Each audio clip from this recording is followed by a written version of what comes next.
ஆதித்தமிழர் பேரவையை சேர்ந்த ஜக்கையன் இணைப்பில் இருக்கிறார். அவரிடம் பேசலாம்.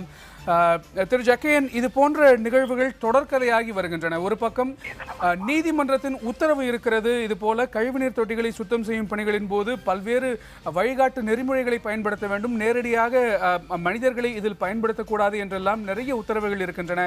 ஆனாலும் கூட அவையெல்லாம் மீறப்படுகின்றன. மதுரையில் சில மாதங்களுக்கு முன்பாக 2 பேர் உயிரிழந்தார்கள்.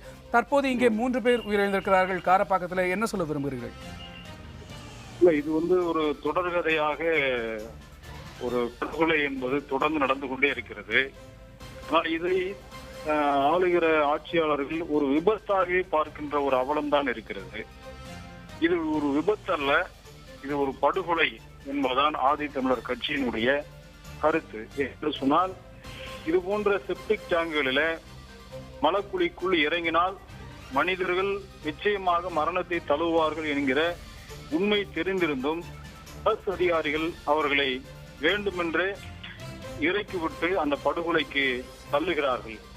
ஆதித்தமிழர் கட்சி இது போன்ற பல்வேறு விஷயங்கள் தலையிட்டு கடுமையான போராட்டங்களை முன்னெடுத்ததனுடைய விளைவாக தான் 2013 ஒரு சட்டம் வந்தது, இந்த கையால் மலமல்லோர் மறுவாழ்வு சட்டம் என்பது. அதற்கு அடுத்து 2014 மார்ச் மாதத்தில் உச்சநீதிமன்ற தீர்ப்பும் இதுபோன்று மனிதர்களை மலக்குழிக்குள் இறக்கக்கூடாது என்று உச்சநீதிமன்ற தீர்ப்பும் இருக்கிறது.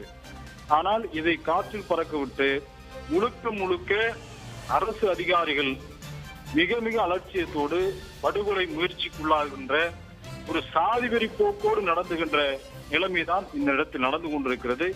தமிழக அரசு மட்டுமல்ல, இந்தியா முழுவதிலுமே இது போன்ற ஒரு வெட்கக்கேடான ஒரு நிலைமை நீடித்துக் கொண்டிருக்கிறது. எங்களை போன்ற இந்த மக்களுக்காக உழைக்கின்ற பல்வேறு இயக்கங்கள் தொடர்ந்து இதை கண்டித்துக் கொண்டுதான் இருக்கிறோம். இருந்தாலும் கூட இது போன்ற படுகொலைகள் தொடர்ந்து நீடித்துக் கொண்டே இருக்கிறது. உடனடியாக தமிழக அரசு தலையிட்டு உச்சநீதிமன்ற தீர்ப்பின் அடிப்படையில் தலா 10 லட்சம் ரூபாய் வழங்க வேண்டும் என்கிற உச்சநீதிமன்ற தீர்ப்பு இருக்கிறது.